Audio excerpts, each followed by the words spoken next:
les cancers, j'espère que vous allez bien. Je suis contente de vous retrouver pour votre lecture intuitive de mai 2023. J'espère que vous avez la forme.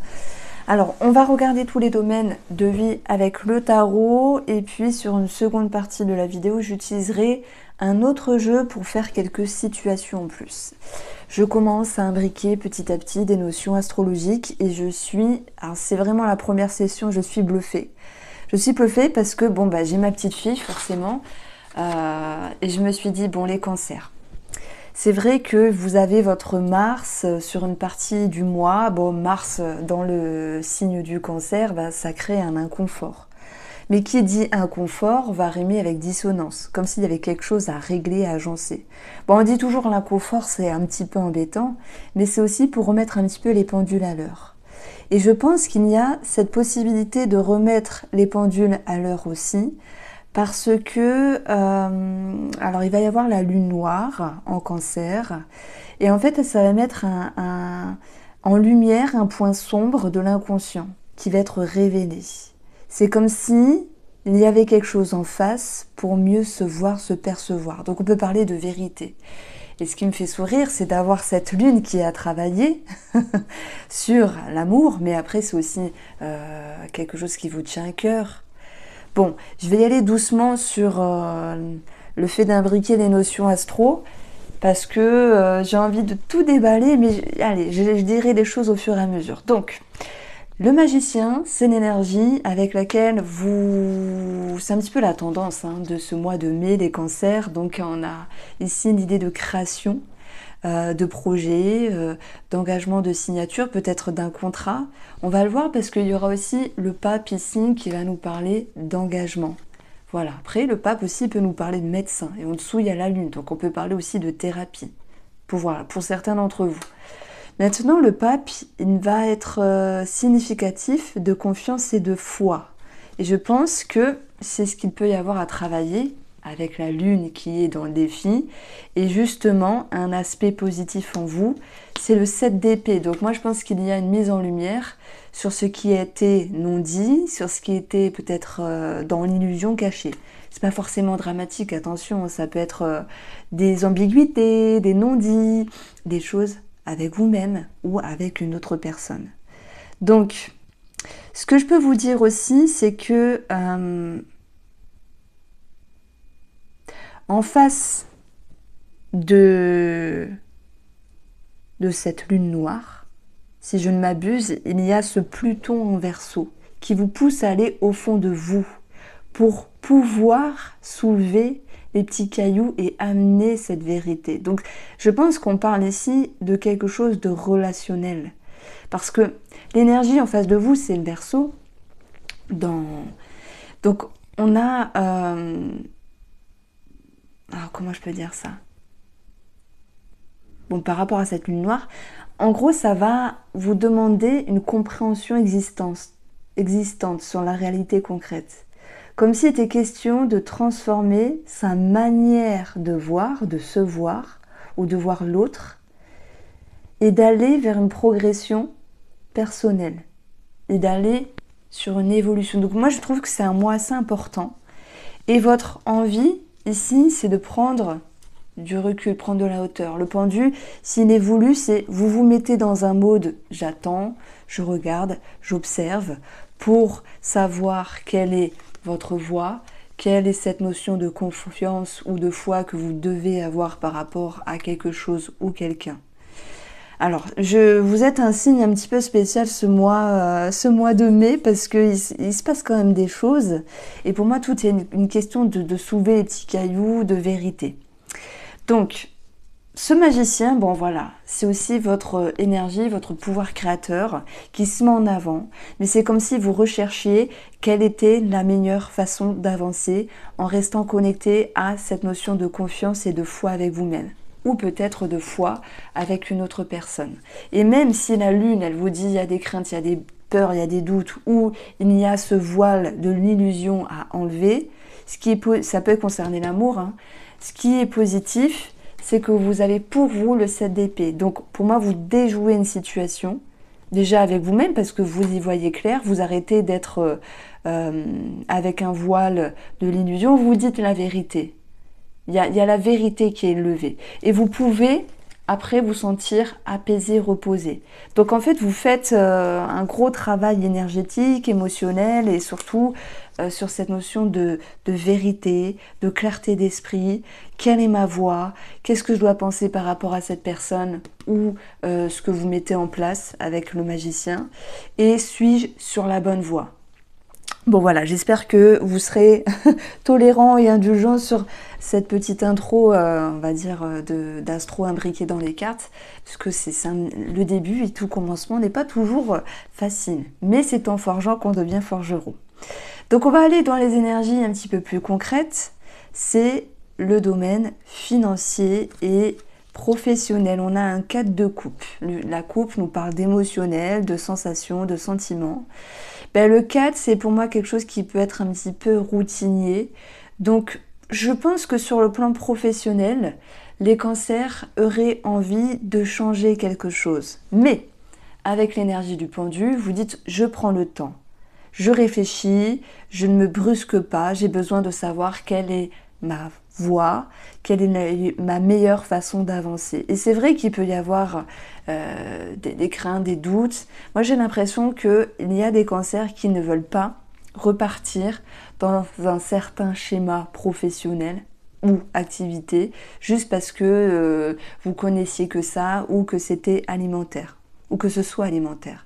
Vous avez envie de prendre conscience que oui, il y a des choses à changer, hein. Le magicien, il est là, il a envie de faire bouger les choses, mais vous avez conscience, avec toute la sagesse du pape, qu'il faut prendre le temps d'étudier, d'analyser la situation et de regarder ce qui pourrait fausser plutôt à votre avancée professionnelle. Parce que vous, les cancers, vous ne voulez plus faire les mêmes erreurs. Je trouve que vous avez une subtilité très importante ce mois. Enfin, moi, je la ressens comme ça. Parce que vous dites, je veux mettre des choses en place, mais par contre, je veux pas faire n'importe comment. C'est vrai, hein, ça peut aussi parler du sentimental. Je vais en parler un petit peu avec Vénus. Donc, en tout cas, vous faites pas les choses de manière précipitée. Donc, je ressens comme ça ce 4 de coupe pour le domaine pro.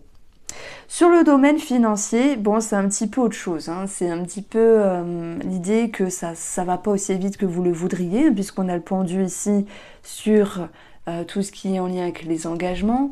La lune dans le défi, elle vous pousse ici à y voir clair, à vous positionner, à aussi chasser le voile de la confusion et à être sûr ici.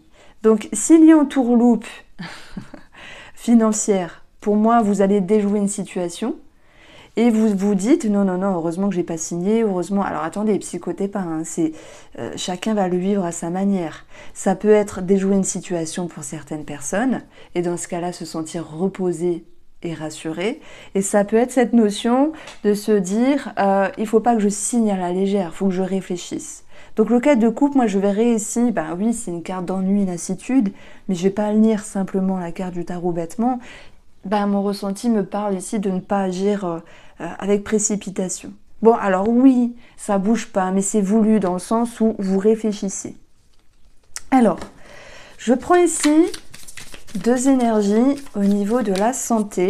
On a le fouet et nous avons le trèfle. Alors, on peut parler d'ophtalmo, soit d'un rendez-vous qui se répète chez l'ophtalmo pour certains d'entre vous. C'est ce que nous dit en tout cas le trèfle dans le Petit Lenormand. Et puis, on a aussi ce fouet qui nous parle de muscles, de tendons.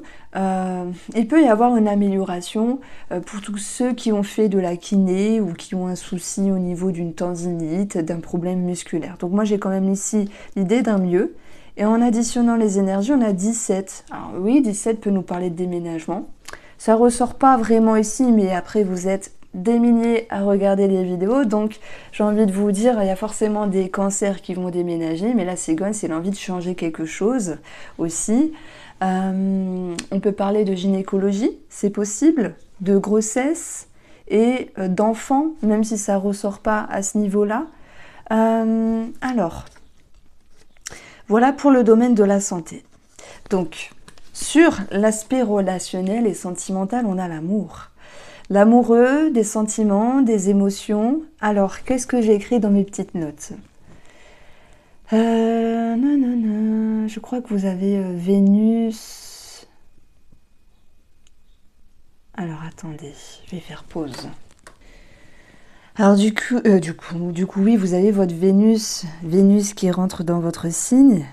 Et en face, on a quelque chose qui a travaillé avec l'émotionnel, dans l'énergie du Capricorne, en maison du relationnel et de l'amour. Donc moi, je pense vraiment que on peut parler de documents, de papier, ça ressort ici. Alors ça peut parler pour ceux qui sont en train de divorcer, de se séparer, où il y a des peurs et des craintes sur le partage du patrimoine ici. Vous inquiétez pas, je balance le mauvais, mais après on a aussi du bon.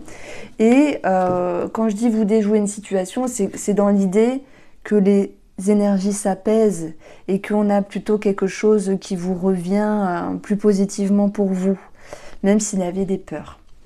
Donc moi, ce que je ressens aussi, c'est que par rapport à cette Vénus ici, qui est en face de la Lune, alors on voit qu'il y a un trait rouge, donc il y a des choses à travailler. Et le Capricorne, c'est toute cette notion de un petit peu de règles, de lois. Ça peut me parler de restructuration dans la relation. Et votre Mars, qui était dans votre signe du Cancer, s'en va fin du mois. Alors les dates précises, on va zapper, mais donc il y aura moins de tension, je pense, à partir de, oui, de la le dernier tiers du mois, où il y aura moins de tension parce qu'il y aura eu la possibilité pour les couples de restructurer un petit peu la relation. Alors c'est moche à dire restructurer, mais mettre les pendules à l'heure sur ce qui vous déplaisait ici dans la relation. Il y avait cette notion de ne pas forcément se sentir en phase. Effectivement, on a un cadre de couple à côté. Soit vous êtes senti un petit peu délaissé, pas forcément reconnu, soit il était question de remettre un petit peu les énergies en ordre. Et ça aussi, c'est très bien. Donc, il n'y a pas que du mauvais, vous voyez, on a aussi du bon. C'est un tout, c'est un équilibre en fait. Bon, je vais y aller doucement par rapport à l'imbrication des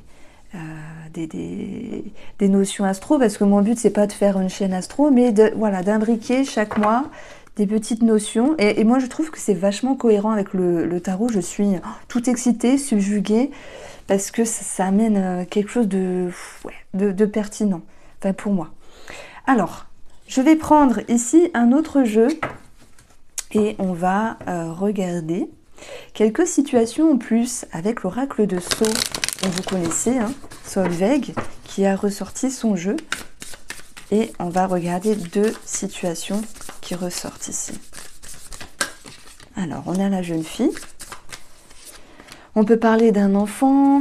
On peut parler ici d'une énergie jeune fille, c'est la spontanéité, c'est une forme de liberté. Il y a cette notion un petit peu d'enfermement, d'emprisonnement. Ça me parle d'un inconfort. Et l'inconfort, d'une certaine manière, je l'ai cité par rapport à ce Mars, qui est une boule d'énergie et qui est dans le signe de Cancer plutôt l'envie de se protéger, d'être dans son petit cocon. Il y a quelque chose qui crée quand même une certaine dualité. Donc, il y a un mouvement dans l'inconfort. Il y a des gens qui ont envie de changer certaines choses ici et sortir de certains carcans. Et donc là, ça peut être bien sûr énergétique parce que ça part de là. Mais vous voyez, dans l'enfermement, j'ai aussi de vieux schémas, de vieilles habitudes. Et là, on a une énergie de spontanéité, comme si, pour moi, ça va me parler des activités et sur le plan professionnel, comme si vous aviez besoin, voilà, de prendre le temps, c'est aussi ça, se mettre un petit peu en retrait, et de réfléchir pour ne pas reproduire certains schémas, surtout sur des activités et sur le plan professionnel. Vous avez envie de changer des choses, mais vous dites, ok, je ne vais pas me précipiter, là, j'observe, je réfléchis, et après je décide. Donc voilà pourquoi je ressens cette notion-là. Alors, j'ai peut-être un enfant qui s'isole un petit peu, qui se sent un petit peu, qui se met un petit peu en retrait. Voilà, ça peut être au niveau de l'adolescence. L'adolescence n'est pas toujours facile finalement. C'est clairement une étape à passer où vous pourriez amener vos lumières à cette personne-là, à cet enfant-là. Alors,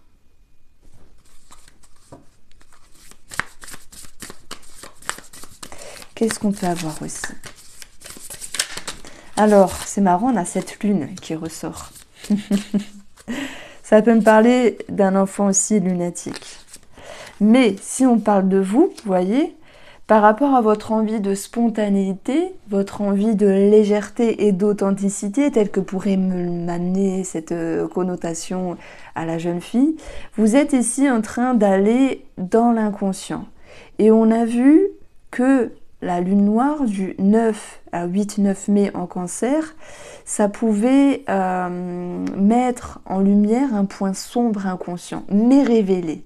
Voilà, pour mieux se voir, pour mieux se comprendre, et peut-être comprendre aussi une personne. Donc en fait, on a quelque chose qui s'allège, qui se soulage, et on passe de l'enfermement, de la prise de recul, de la réflexion, de se sentir un petit peu piégé, perdu, mais c'est pas grave, vous avez le pendu qui était souhaité dans le tarot, c'est je souhaite prendre le temps, réfléchir, observer, analyser pour mieux avancer. Donc en fait, la lune qui était à travailler, ici elle sort de façon bénéfique, et il y a cette notion de pouvoir y voir clair. Hein, c'est ce qui ressort dans vos énergies. Et ben on a le remède à côté, on a des solutions de trouver. Déjà émotionnellement ça va mieux. S'il y avait cette notion d'inconfort, c'est qu'il y avait quelque chose à travailler. Et voilà, dans la vie on se dit, des fois il y a des épreuves, alors on sait que les grosses épreuves c'est pas évident, mais moi, je dis toujours que les petites épreuves, faut les voir comme une possibilité d'évoluer, une possibilité d'avancer, et ou peut-être un défi des fois. Et ça vous permet de prendre de la maturité en fait. Ça vous permet de comprendre des choses, de voir les choses différemment, d'aller dans cette partie sombre et dans l'ombre pour pouvoir évoluer. Donc franchement, vous êtes, j'ai pas tout fait les autres signes astrologiques, mais vous êtes là, le signe le plus fin, subtil, un signe qui m'émoustille parce que vous allez quand même vivre des choses un petit peu embêtantes, mais vous en ressortez vainqueur parce que vous allez aller au profond des choses. Voilà, pour vous, les cancers, on se retrouve très vite pour le taroscope sentimental. Je vous embrasse, merci de votre fidélité et je vous retrouve très vite.